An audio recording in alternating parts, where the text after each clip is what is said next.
في شتوية 2025 الأول من يناير، في يوم دافئ مشمس جميل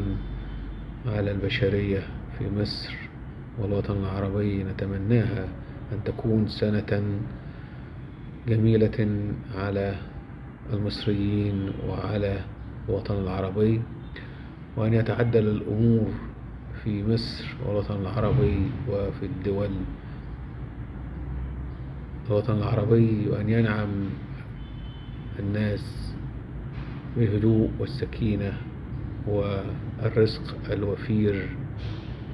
وليسعدوا وليهنأوا، وأن تتعدل الأحوال في فلسطين المحتلة وفي جميع الدول العربية، وأن ينعم العالم العربي والإسلامي بالهدوء والتقدم والازدهار. وبعد حياتي وانجك سيك العربي العالمي.